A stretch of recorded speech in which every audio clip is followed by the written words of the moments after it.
அழைப்பை ஏற்று இங்கு வந்திருக்கும் பத்திரிகையாளர் அனைவருக்கும், ஊடகவியலாளர் அனைவருக்கும் பெப்சியோட சார்பில் எங்களுடைய மாலை வணக்கங்களை தெரிவித்துக் கொள்கிறோம்.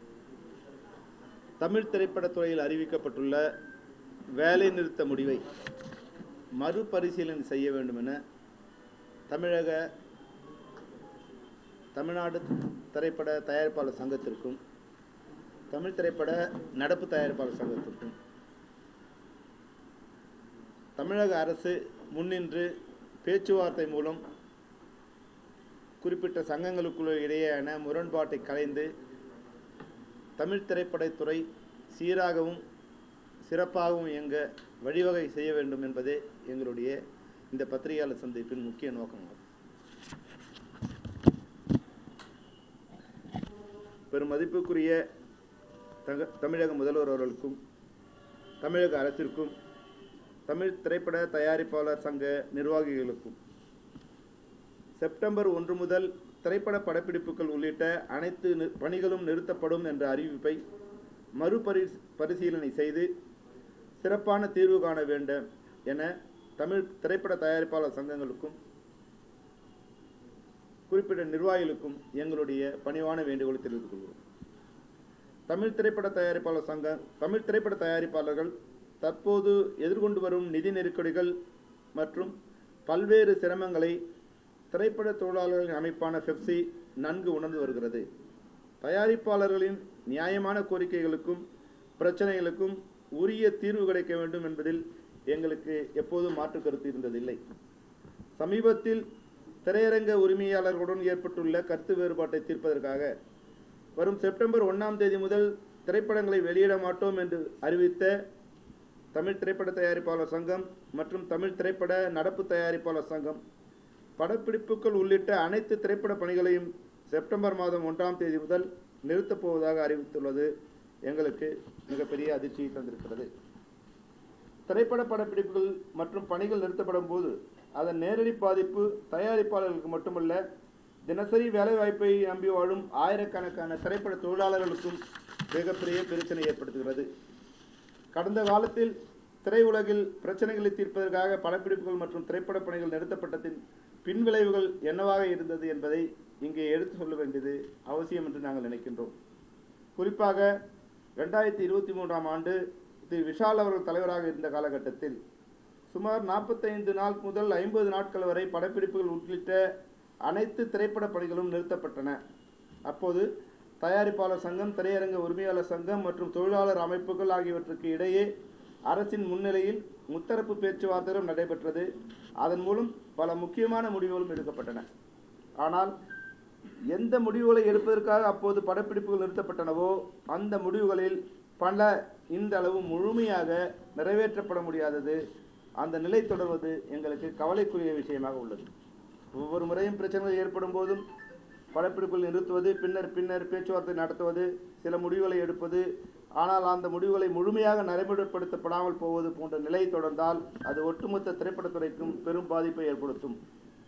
அவ்வாறு செய்வதன் மூலமாக ஒவ்வொரு முறையும் தயாரிப்பாளர்களும் பாதிக்கப்படுகிறார்கள், திரைப்பட தொழிலாளர்களும் பாதிக்கப்படுகிறார்கள், ஒட்டுமொத்த திரைப்படத்துறையும் பாதிக்கப்படுகிறது. திரைப்பட படப்பிடிப்புகள் நிறுத்தப்படும் போது தினசரி வருமானத்தை நம்பி வாழும் ஆயிரக்கணக்கான தொழிலாளர்கள் உடனடியாக பாதிக்கப்படுகிறார்கள். அவர்களை சார்ந்து வாழ்ந்த குடும்பங்களும் பொருளாதார ரீதியாக பாதிக்கப்படுகின்றன என்பதை அனைவரும் உணர்ந்து கொள்ள வேண்டும். திரைப்பட தொழில் என்பது தயாரிப்பாளர்கள், நடிகர்கள், இயக்குநர்கள் ஆகியோர்கள் மட்டும் சார்ந்ததல்ல. ஒளிப்பதிவாளர்கள், உதவி இயக்குநர்கள், தொழில்நுட்ப கலைஞர்கள், மேக்கப் கலைஞர்கள், ஆடை தொழிலாளர்கள், லைட்மேன், செட் தொழிலாளர்கள், போக்குவரத்து தொழிலாளர்கள் உள்ளிட்ட பல்வேறு பிரிவுகளைச் சேர்ந்த ஆயிரக்கணக்கான தொழிலாளர்களின் வாழ்வாதாரம் இந்த துறையுடன் இணைந்துள்ளது.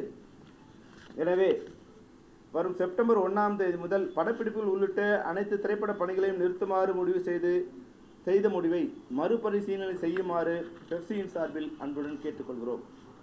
இந்த பிரச்சனையில் தமிழ்நாடு அரசு உடனடியாக தலையிட்டு தயாரிப்பாளர் சங்கம், திரையரங்க உரிமையாளர் சங்கம் ஆகியவற்றை ஒன்றிணைத்து அரசின் முன்னிலையில் ஒரு பேச்சுவார்த்தையை நடத்த வேண்டும் என்றும் பெப்சி சார்பில் அன்போடு கேட்டுக்கொள்கிறோம்.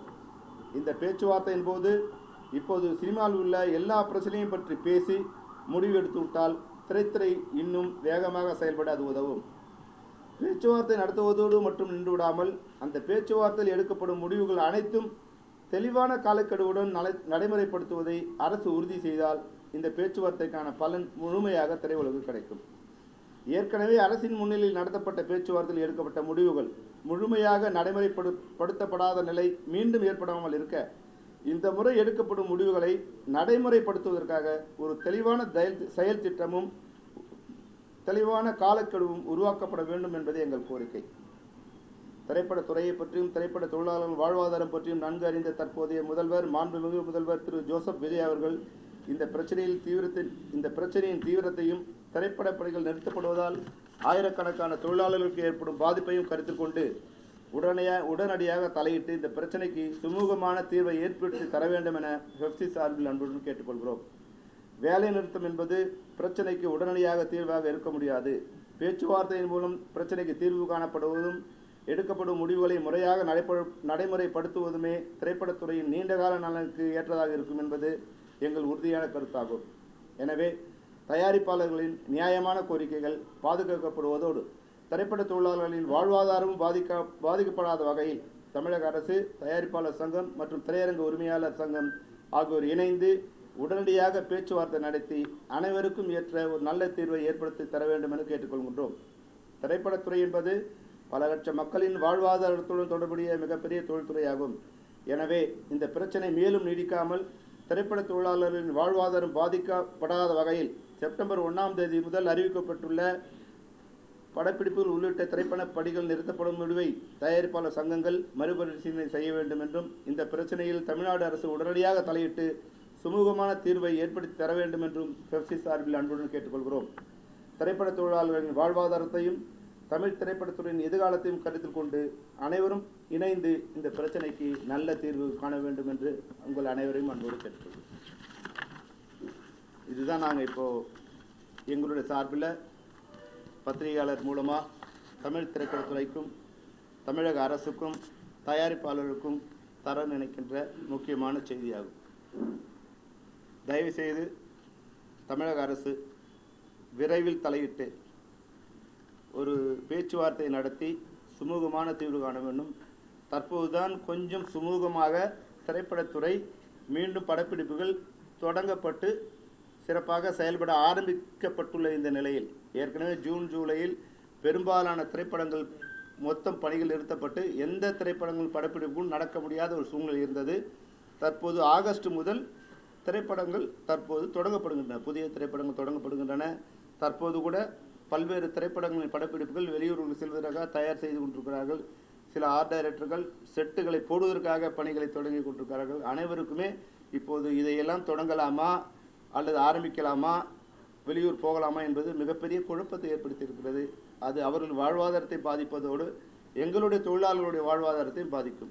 அது மட்டுமல்ல, திரைப்பட தயாரிப்பாளர் கூட தற்போது படப்பிடிப்புகள் ரத்து செய்யப்பட்டால் அதற்கான கால் ஷீட்டுகளை மறுபடியும் நடிகர்களிருந்து பெற்று மறுபடியும் ஆர்கனைஸ் செய்வது என்பது மிகவும் சிரமமான கஷ்டமான காரியம். எனவே தயவுசெய்து இந்த படப்பிடிப்புகளை நிறுத்துவது என்ற முடிவை மறுபரிசீலனை செய்து அதற்குள் சம்பந்தப்பட்ட திரையரங்க உரிமையாளர்களோடு பேச்சுவார்த்தை நடத்தி தமிழக அரசின் மூலம் இந்த பேச்சுவார்த்தை நடத்தப்பட்டு உரிய தீர்வு ஆண்டாண்டும் வரும்போதெல்லாம் இந்த பிரச்சனை வராமல் நெடுங்காலத்துக்கு இது போன்ற பிரச்சனைகள் ஏற்படாத வண்ணம் தமிழக அரசு இதற்கான ஒரு நல்ல முடிவை எடுத்து தர வேண்டும் என்பதே எங்களுடைய கோரிக்கையாகும். இதை நிறைவேற்றி தருமாறு மாண்புமிகு முதல்வர் திரு ஜோசப் விஜய் அவர்களை சம்மேளனத்தின் சார்பில் மன்றாடி கேட்டுக்கொள்கிறோம்.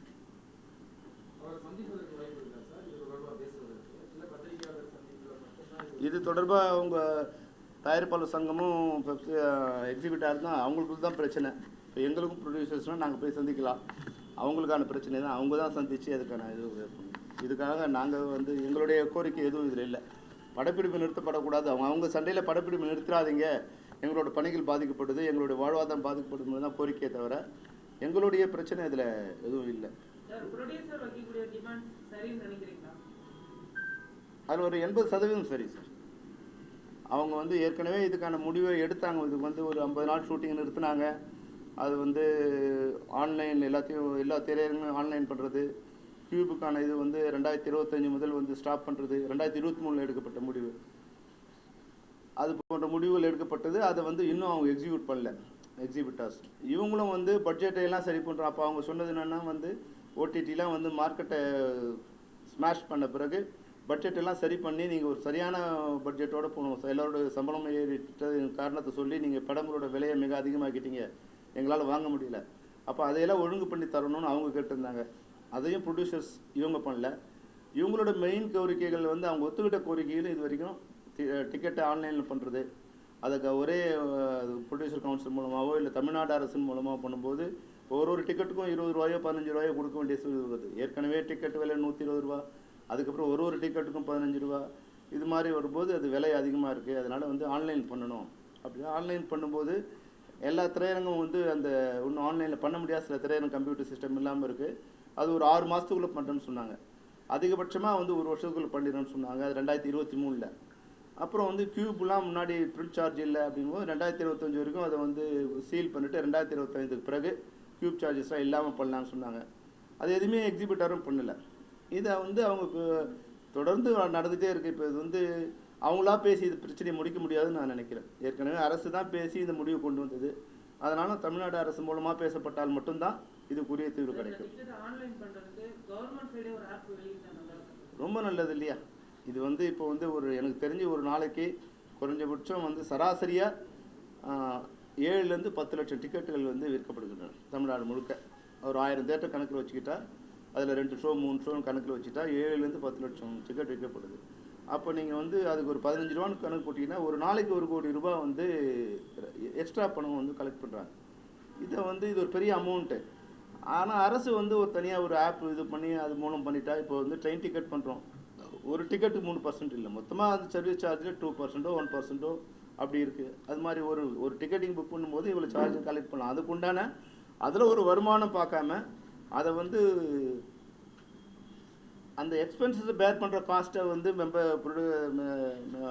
நம்மளுடைய பார்வையாளர்கிட்ட வாங்கினா பரவாயில்ல, அதில் ஒரு லாபம் பண்ணுற மாதிரி இருக்கும்போது அது வந்து வர ஆடியன்ஸை வந்து ஒரு வகையில் வந்து குறைக்கிற மாதிரியான ஒரு செயலாக கூட இருக்குன்னு நாங்கள் நினைக்கிறோம். இந்த வேலை நிறுத்தம் நடந்தால் எத்தனை கோடி அளவுக்கு இழப்பு ஏற்பட வாய்ப்பு இருக்குது? எத்தனாயிரம் தொழிலாளர்கள் நேரடியாகவும் மறைமுகமாகவும் பாதிப்பு? சார், இன்னைக்கு வந்து குறைஞ்சபட்சம் சராசரியாக வந்து 8000லேருந்து 10,000 பேர் ஒர்க் பண்ணுறாங்க ஒரு நாளைக்கு. அவங்க வந்து அவங்களோட ஒர்க் பாதிக்கப்படும். இது ரவுண்டாக 25,000 பேர் இருக்காங்க.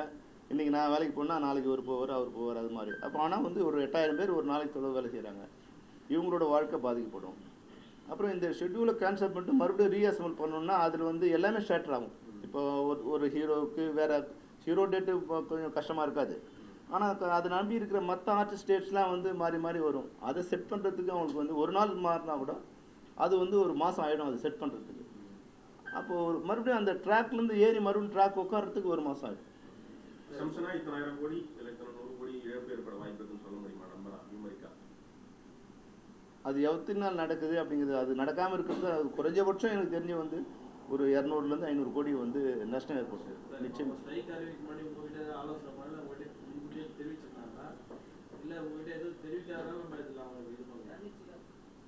எங்ககிட்ட பேசினாங்க இது போல் வந்து ஏற்கனவே இது வந்து 3 மாதமாக நடந்துக்கிட்டு இருக்கு. 8 வாரம் அவங்க வந்து 8 வாரத்தில் ரிலீஸ் பண்ணணும் அப்படின்னு அவங்க கேட்குறாங்க. ஏற்கனவே 4 வாரத்தில் ரிலீஸ் பண்ணாவே வாங்க மாட்டேங்கிறாங்க. அதனால் 8 வாரம் பண்ணல. அப்புறம் சவுத் இந்தியா முழுக்க பணம் இருக்கிற சிஸ்டத்தை ஃபாலோ பண்ணலாம். அப்போ அது மாதிரி வந்தால் என்ன பண்ணலாம் அப்படிலாம் பேசணும். ஆனால் திடீர்னு வந்து அவங்க வந்து செப்டம்பர் 1ஆம் தேதி முதல் லெட்டர் கொடுத்தா தான் படம் ரிலீஸ் பண்ணுவோன்னு அவங்க சொல்கிறதும், அப்படி லெட்ரு கேட்டால் தான் படம் ரிலீஸ் பண்ணுவோன்னா நாங்கள் வந்து கால் ஃபார் பண்ண போகிறோம் அப்படிங்கிறதும் ஸ்பாட்டில் ஏற்பட்ட ஒரே நாளில் நடந்த நிகழ்ச்சி. அதனால் அந்த நிகழ்ச்சி நடக்கும்போது அவங்க தெரிவித்தாங்க தவிர அப்போ நம்ம யாரும் இல்லை, நானும் ஊரில் இல்லை. அதனால் வந்து அந்த நிகழ்ச்சி எனக்கு தெரிவித்தாங்க.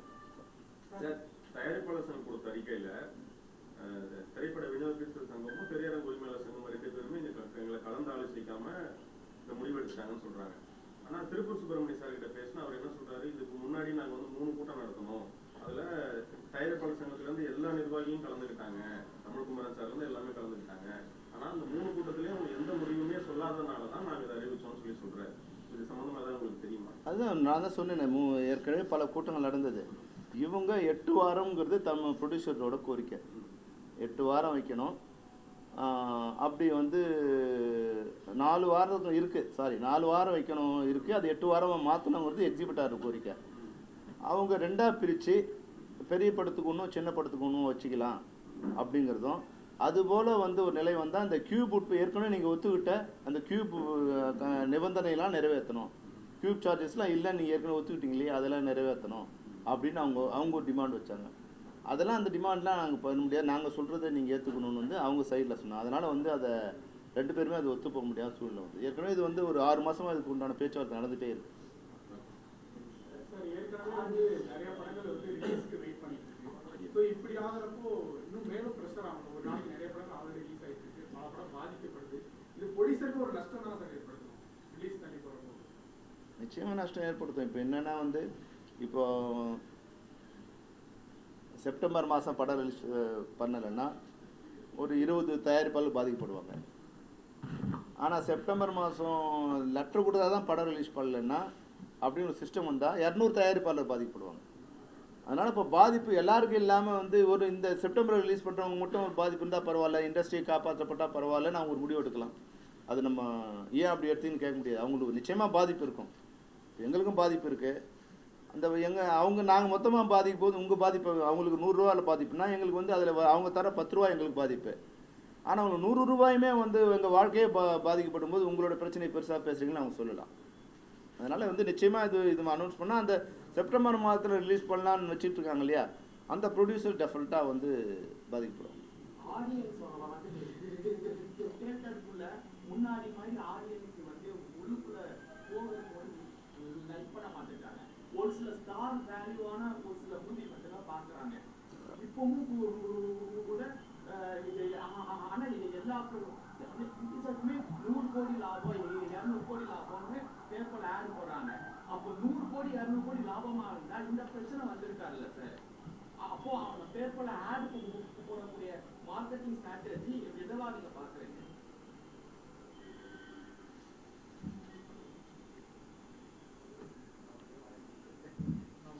இது வந்து எப்படி சொல்கிறதுன்னா சார், உலக மக்களின் ஆதரவு பெற்ற அப்படின்னு ஒன்று போடுறோம். உலக மக்கள் என்னோட ஆதரவு இருக்கான்னு யாராவது கேட்டோமா? ஒரு சினிமா துறையே வந்து ஒரு கற்பனையான துறையே. அதில் சில நேரங்களில் வந்து இது போன்ற அறிவிப்புகள் வர்றது வந்து அதில் உண்மையும் இருக்கலாம், இல்லை வந்து கற்பனையும் இருக்கலாம், இல்லை மிகைப்படுத்தலும் இருக்கலாம். இது வந்து இன்கம் டேக்ஸ் கிடையாது இல்லையா? இன்கம் டேக்ஸில் தான் கரெக்டான கணக்கு கொடுக்கணும். விளம்பரத்தில் சில நேரங்களில் வந்து உலக அழகின்னு ஒருத்தர் சொல்லுவோம். உலக அழகி யார் சொல்கிறது? உலக அழகின்னு 10 பேர் சேர்த்து எடுத்தால் உலக அழகின்னு ஆகிடுமா? உலகத்தில் இருக்க எல்லோரும் சேர்ந்து எடுத்ததும் உலக அழகி.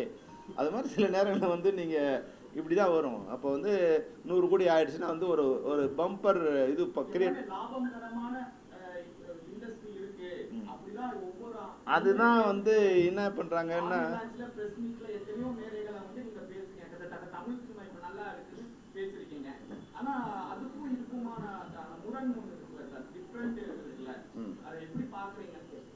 நான் தமிழ் சினிமா நல்லா இருக்குன்னு சமீபமாக ஒரு 1 இயர் நான் பேசலை.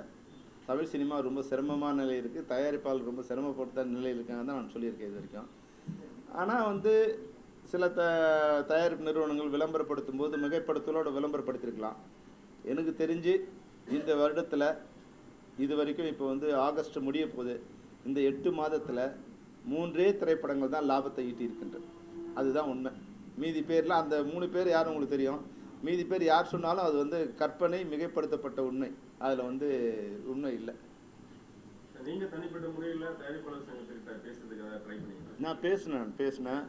அவங்க சொல்கிறாங்க வந்து இதுதான் சொன்னாங்க, எங்களுக்கு ரொம்ப சிரமமாக இருக்குது. இப்போ வந்து ப்ரொடக்ஷன் காஸ்ட்டும் இன்க்ரீஸ் ஆகிடுச்சு, அங்கே செலவு அதிகமாகிடுச்சு, வரவே இல்லாமல் ஒரு சூழ்நிலை ஆகிடுது. இப்போ 4 வாரத்துக்குள்ளேருந்து 8 வாரம்னா நாங்கள் விற்கிற ஓடிடியும் விற்க மாட்டோம். இப்போ தயாரிப்பாளர்கிட்ட வந்து முன்னாடி எக்ஸிபிட்டார் வந்து படத்தை என்கிட்ட வாங்கினாங்க. அப்போ அவங்களுக்கு வந்து அந்த படம் ஓடலைன்னா அதுக்குள்ளே நாங்கள் ஓடிடி ரிலீஸ் பண்ணிவிட்டு அவங்களோட வருமானம் பாதிக்கப்படும். இப்போ அவங்களுக்கு எந்த முதலீடும் அவங்களுக்கு கிடையாது. 100% முதலீடு என்னோடது. நீங்கள் ஓட்டுறீங்க, ஓட்டுனா வரப்போகிற இப்போ வருமானத்தை என்கிட்ட கொடுக்க போகிறீங்க. நான் ஓடிடியில் போட்டால் வர நஷ்டம் எனக்கு தான், உங்களுக்கு கிடையாது இல்லை. நீங்கள் ஒரு 100 ரூபா கொடுத்து என் படத்தை வாங்கிட்டு இருந்தீங்கன்னா உங்களுக்கு நஷ்டம் வரப்போகுது. உங்களுக்கு எந்த விதத்தில் உங்களுக்கு பாதிக்குது? என்னோடய படம் நான் ஓடிடியில் போடும்போது அதுலையாவது கொஞ்சம் வருமானம் எனக்கு வரட்டும்னு நான் நினைக்கிறேன். அப்போ நீங்கள் கொஞ்சம் அதுக்குண்டான இது எடுத்துக்கணும் இல்லையா? இப்போது இதே சிஸ்டம் வந்து இப்போ ஹாலிவுட்டில் இருக்குது. அவங்க எப்படி பிரிச்சிருக்காங்கன்னா, தியேட்டர் வந்து எக்ஸிபிஷனில் 40% 100 rupees அதனோட காஸ்ட் ஆஃப் ப்ரொடக்ஷன் வச்சுங்க. அதில் 40% வந்து தியேட்டர் எக்ஸிபிஷன், 30% வந்து ஓடிடியிலேருந்து 30%, மீதி 30% satellite and digital other source of இன் அப்படி பிரிச்சுக்கிட்டாங்க. அப்போ 40% எவ்வளோ நாள் கலெக்ட் பண்ணோம் அப்படின்னு அவங்க கனெக்ட் பண்ணி அது வரைக்கும் நீங்கள் வந்து எக்ஸ்ப்ளாய்ட் பண்ணுங்கள். அதுக்கப்புறமா ஓடிடியில் வந்து அவங்க இது ரிலீஸ் பண்ணுவாங்க, அதுக்கப்புறமா டிஜிட்டலில் ரிலீஸ் பண்ணுவாங்க. ஸோ அவங்களுக்குள்ள ஒரு சிஸ்டம் இருக்குது. அவங்க அந்த 100 rupeesல 40% ஆஃப் காஸ்ட் ஆஃப் ப்ரொடக்ஷன் அவங்க ஏற்றுக்கிறாங்க. அப்போ தே ஹேவ் த ரைட், நான் வந்து இந்த உங்களோட இதுலேருந்து 40% நான் எடுத்துக்கிட்டேன், அதனால் அதுக்கு முன்னாடி நீங்கள் ரிலீஸ் பண்ணாதீங்கன்னு. இப்போ இருக்கிற எக்ஸிபிட்டார் டிஸ்ட்ரிபியூட்டர்ஸ் வந்து 1% கூட வந்து இதனோட இது அவங்க எடுத்துக்கல, 1% அவங்க எடுத்துக்கல. அப்போ வந்து அவங்க அது அவங்க தியேட்டர் போட்டிருக்காங்கன்னா அதுக்குண்டான பொறுப்பு அவங்களுக்கு இருக்குன்னா, படம் ஓடணுன்னா அதுக்குண்டான செலவு அவங்க ஈடுகட்டணும் இல்லையா? 40% அவங்க அதில் ஏற்றுக்கணும் இல்லையா? அப்போ நீ செலவில் உன்னோட கடமையில் எதுவுமே செய்யாமல் உரிமையை எதிர்பார்க்குற மாதிரி என் படம் நான் உங்கள்கிட்ட கொடுக்குறேன், நீங்கள் ஓட்டுனீங்க, நான் தியேட்டருக்கு முடிஞ்சு நான் ஓடிடி கொடுக்குறேன். இப்போ உங்களுக்கு என்ன கஷ்டம்னு கேட்குறாரு ப்ரொடியூசர். உங்களுக்கு என்ன கஷ்டம்? உங்களோட ஏதாவது உங்கள் நஷ்டமா? நீங்கள் இன்வெஸ்ட் பண்ணீங்களா? இன்வெஸ்ட் பண்ண எனக்கு தான் அது எப்படி எடுக்கணுங்கிறது தெரியும். நீங்கள் இன்வெஸ்ட்மெண்ட் எதுவுமே பண்ணலையே. இன்வெஸ்ட்மெண்ட் பண்ணுறதுக்கு நீங்கள் சொல்லுங்கள். நீங்கள் என்கிட்ட படம் கொடுத்து வாங்கிட்டீங்க, வாங்கும்போது நீங்கள் ஒரு கண்டிஷன் போடலாம்ப்பா, உங்கள்கிட்ட நான் படம் கொடுத்து வாங்கியிருக்கேன், நீங்கள் வந்து 1 வருஷம் போடாதீங்க, 6 மாதம் போடாதீங்க, 6 வாரம் போடாதீங்க, 2 வாரம் ஏதோ சொல்லலாம். அது மாதிரி எதுவுமே இல்லை இல்லையா? உங்களுக்கு ஓடிடிக்கு கொடுக்குறதுனால தான் தியேட்டரில் வந்து மக்கள் ரசிகர்களோட கூட்டம் குறையுதுன்றதை நம்புறீங்களா? நீங்கள் ஒத்துக்கிறீங்களா? அதை அவங்க திரையரங்க உரிமையாளர் சங்கம் சொல்கிறத அதுலேயே ஒரு உண்மை இருக்குது சார். நானே வந்து படம் 4 வாரம் 2 வாரம் ஆகிடுச்சுன்னா அந்த 4ஆவது வாரம் வந்துடும் பார்த்துலான்னு ஒரு இது எனக்கும் இருக்குது. ஏன்னா நான் திரையரங்கத்துக்கு போகுதுன்னா முன்னாடி வந்து திரையரங்கத்துக்குள் வந்து தின்பண்டங்கள் உள்ளே அனுமதிக்கப்பட மாட்டாதுங்கிற சிஸ்டத்தோடு திரையரங்கம் ஓடிட்டுது. அது வரைக்கும் திரையரங்கமாக இருந்தது. இன்றைக்கி திரையரங்கள் வந்து நட்சத்திர ரெஸ்டாரண்ட் ஆகிடுச்சு. அவங்களுடைய உணவு பண்டங்களை விற்பதற்கான ஒரு கூடமாக அந்த திரையரங்களை பயன்படுத்துகிறாங்க. அப்போ வந்து அதுக்கு ஒரு படத்தை ஓட்டிகிட்ருக்காங்க. இவங்க டிஃபன் விற்கிறதுக்கு ஒரு இதுவை வந்து படம் ஓட்டிகிட்ருக்காங்க தவிர படத்தை ஓட்டுறதுக்கு உண்டான இது இல்லை. இப்போ போய் பாருங்கள், பக்கத்தில் தியேட்டரில் கல்யாண் ஜுவல்லரி ஆட் இருக்குது, ஜுவல்லரி ஆட் இருக்குது, ஹோட்டல் ஆட் இருக்குது. முன்னாடிலாம் வந்து ஒரு தியேட்டர்லாம் எந்தெந்த படம் வரப்போகுது, அடுத்த படம் எந்த படம் வரப்போகுதுங்கிற ஒரு விளம்பரம் இருக்கும். அந்த விளம்பரத்தை கூட நீங்கள் உங்கள் திரைப்படம் ஓடுறதுக்கான விளம்பரத்தை கூட நீங்கள் கொடுக்க மாட்டேங்கிறீங்க. தியேட்டரில் வந்து எங்களோட ஃபோட்டோ கார்டு இருக்கும், அடுத்த படம் என்ன வரப்போகுது. நாங்கள் அந்த 6 ஃபோட்டோ கார்டு வச்சுருந்தாங்கன்னா 6 ஃபோட்டோ கார்டை பார்த்து நாங்கள் ஒரு கதை பண்ணி யோசிச்சுட்ருப்போம் ஆடியன்ஸு. இப்போ அது மாதிரி எதுவும் வச்சுக்கிறீங்களா? இந்த தியேட்டரில் என் படம் வரப்போகுதுன்னா என்னோடய படத்தோட ட்ரெய்லர் இதில் ஓடும். இப்போ அது நீங்கள் போட்டு தயாராக இருக்கீங்க. உங்கள் தியேட்டர் வர படத்துக்கு நீங்கள் ட்ரெய்லர் கூட போட மாட்டேங்கிறீங்க. எப்படி ஆடியன்ஸுக்கு தெரியும்? இப்போ போஸ்ட் ஓட்டக்கூடாதுன்னு தமிழ்நாடு வந்து அரசு வந்து தடை விதிச்சிருச்சு, போஸ்ட் ஓட்ட முடியல. இப்போ வந்து சேட்டலைட்டில் எங்களால் விளம்பரம் பண்ண முடியல. உங்கள் திரையரங்கத்தில் நீங்கள் போட போகிற படத்தை கூட நீங்கள் வந்து உங்களால் போட முடியல. அதில் க்யூப்பில் போய் நின்று நாங்கள் அவங்ககிட்ட யார் க்யூப் இதில்? அவங்க வந்து ஒரு படத்தை ரிலீஸ் பண்ணுறதுக்கு ஒரு சாதனமாக இருக்காங்க தவிர அவங்க உரிமையாளர்களாகி அவங்ககிட்ட போய் அவங்க அடமானம் வச்சுட்டு உங்கள் படத்தை உங்கள் திரையரங்கில் ரிலீஸ் ஆகிற படத்தை கூட உங்களால் போட்டு தர முடியல. அப்போ ஆடியன்ஸ் எப்படி தெரியும்? ஆடியன்ஸ் இந்த படம் எப்படி வருதுன்னு தெரியும்? எந்த விளம்பரமும் நீங்கள் பண்ண மாட்டீங்க. எந்த ஷோ எந்த தேட்டரில் ஓடுதுன்னு ஆடியன்ஸ் தெரியாது. எந்த ஷோவுக்கு வருவாங்க படம் பார்க்க? வரும்போது எங்களுக்கு இப்போது புளியை பார்த்து பூனை சூடு போட்டுக்கிட்ட மாதிரி பெரிய திரையரங்களை பார்த்து சின்ன திரையரங்களை கூட அதே மாதிரி சிஸ்டத்தை ஃபாலோ பண்ணுறாங்க. இப்போ நான் முன்னாடி வந்து ஒரு 50 ரூபாய்க்கு படம் பார்க்க முடியுங்கிற நிலைமை இருந்தால் பரவாயில்ல. இப்போ 50 ரூபாய்க்கு படம் பார்க்கறதுக்கு உண்டான திரையரங்கமே எங்கேயுமே இல்லையே. எல்லாமே வந்து நான் குடும்பத்தோடு போகிறப்போனா ஒரு 1000 ரூபா குறைஞ்சபட்சம் செலவு பண்ணணும். 1000 ரூபா செலவு பண்ணக்கூடிய அளவுக்கு, சினிமாவுக்கு செலவு பண்ணக்கூடிய அளவுக்கு இன்றைக்கி வந்து தமிழக மக்கள் இல்லை. நீங்கள் சொன்னீங்களா இந்த 8 மாதத்தில் 3 படம் தான் ஓடி இருக்காங்க. நல்ல ஒரு குவாலிட்டியான ஃபிலிமை கொடுக்க வேண்டிய ஒரு ப்ரொடியூசர் நியாயமான பொதுமக்களோட நேரத்தையும் பணத்தையும் செலவழித்து தான் வந்து தேட்டரில் உட்காடுறாங்க. தரமான படத்தை கொடுக்கறத விட்டுட்டு இது போன்ற கோரிக்கைகளை வச்சு என்ன பிரயோஜனம் இருக்குது அப்படிங்கிற ஒரு கேள்வியும் இருக்கு. ஏன்னா நல்ல படம் கொடுத்தா பொதுமக்களே தியேட்டரை நோக்கி வரப்போறாங்க. எதுக்கு? ஏன்னா இப்போ லாஸ்ட்டாக ஜனநாயகம் படத்துக்கு தான் வந்துட்டு அதிக கூட்டம் வந்துச்சு. அதற்கு பிறகு எந்த ஒரு படத்திற்கும் அந்த அளவுக்கு கூட்டம் நான் நல்ல படங்களை ஒரு 6 படங்களை உங்களுக்கு எடுத்து சொல்கிறேன். அந்த படங்களை எந்த மக்கள் பார்த்தாலும் சொல்லுங்கள். ஏன்னா மற்ற படம் நல்ல படங்கள் இல்லாத மாதிரி ஆகிடும். இப்போ நல்ல படங்கள் ஏன்னா ஆடியன்ஸ் வந்து ஒரு குறிப்பிட்ட ஆடியன்ஸ் தான் இப்போ படம் பார்க்க வராங்க. அவங்களுக்கு எது மாதிரியான படங்கள் விருப்பப்படுறாங்க அப்படிங்குது யூத்தும் இல்லை ஒரு மாதிரி வந்து ஒரு ஃபன்னாக நினைக்கிறவங்க தான் அன்றைக்கி தேட்டருக்கு வராங்க. அவங்களுக்கு கொண்டு போய் நீங்கள் இப்போ சம்சார மின்சாரம் படம் போட்டிங்கன்னா அவங்க பார்க்க தயாராக இருக்க மாட்டாங்க. அவங்களுக்கு வேறு மாதிரி படங்கள் தேவைப்படுது, ஒரு ஃபாஸ்ட்டான படம் தேவைப்படுது. அதில் போய் நீங்கள் இமோஷனலோ ஃபேமிலியோ கல்ச்சரோ அறிவுரையோ சொன்னால் அதெல்லாம் பார்க்க தயாராக இல்லை. அப்போ அது மாதிரி படங்களை எடுத்து தேட்டரில் ஆன்லைன் வராத எடுத்து என்ன படம் பண்ண சொன்னால் நீங்கள் இப்போ நீங்கள் ரெடின்னு சொல்லுங்கள். 100 நல்ல திரைப்படங்கள் இப்போ நான் கொண்டு வந்து கொடுக்குறேன் உங்கள்கிட்ட. இங்கேயே நான் இப்போ வந்து 100 திரைப்படங்கள் உங்கள்கிட்ட கொடுக்குறேங்க. நீங்கள் பாருங்கள், நல்ல எங்ககிட்ட இப்போ வந்து ஒரு 400 திரைப்படங்கள் ரெடியாக இருக்குது. அதில் எனக்கு தெரிஞ்ச ஒரு 100 திரைப்படங்கள் மிக சிறந்த திரைப்படங்கள் இருக்குது. ஆனால் அதுக்கு திரையரங்களும் இல்லை, திரையரங்கில் போட்ட ஆடியன்ஸும் இல்லை. புரியுதுங்களா? அப்போது நல்ல திரைப்படங்கள் வந்து நீங்கள் வரவேற்பு கொடுத்தா தானே வந்து எந்த மாதிரி படங்கள் ஓடுதுன்னு பார்ப்பாங்க, அது மாதிரி படங்கள் எடுப்பாங்க. அது வந்து இது அவங்க எங்களை குறை சொல்கிறதோ நாங்கள் அவங்களை குறை சொல்கிறதோ போயிட்டே இருக்கும். நல்ல படங்கள் கொடுத்தா நீங்கள் பார்க்கல, அதனால் நீங்கள் பார்க்குற மாதிரி நல்ல படங்கள் கொடுக்குன்னு நாங்கள் சொல்லுவோம். அவங்க நல்ல படங்களே வரல, அதனால் நாங்கள் பார்க்கல அவங்க சொல்லுவாங்க. அதனால் இது வந்து காலம்தான் மொழி சொல்லும். எங்களை பொறுத்த வரைக்கும் நல்ல படங்கள் எடுத்து நாங்கள் நினைக்கிறோம். புரியுதுங்களா? ஆனால் ஓடுற படங்களாக எடுக்கணும்னு வந்து அது வியாபாரம் ஆகும்போது இந்த படம் இது சரியாக இருக்காது, இது மாதிரி படம் எடுத்தால் ஓடும், அப்போ இது மாதிரி படம் எடுங்கன்னு வந்து ப்ரொடியூசர் சொல்லுவாங்க, இல்லை வந்து டிஸ்ட்ரிபியூட்டர் சொல்லுவாங்க, இல்லை யார் இன்வெஸ்டர் அவங்க சொல்லுவாங்க. எனக்கு விருப்பம் இருக்கோ இல்லையோ அது சிலது நான் அது அப்படி கலக்கணும். அந்த படம் முடிவில் வரும்போது அதுவும் இல்லாமல் இதுவும் இல்லாமல் வரும். அது மாதிரி குழப்பங்கள் சில படங்கள் இருக்குது.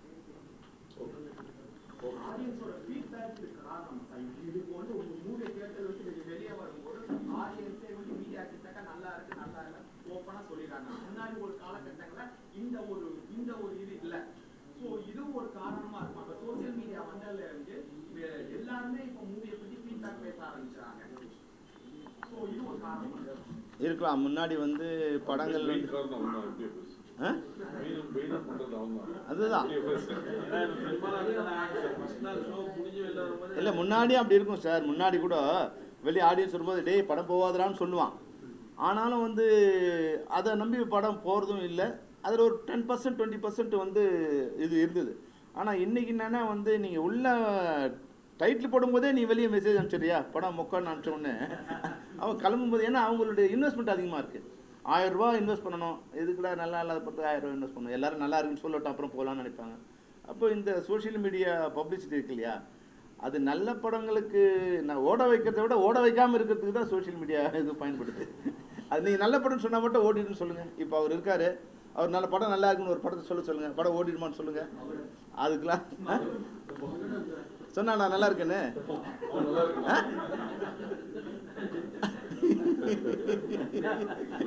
அந்த துறையிலேருந்து அவனை டிபார் பண்ணணும்.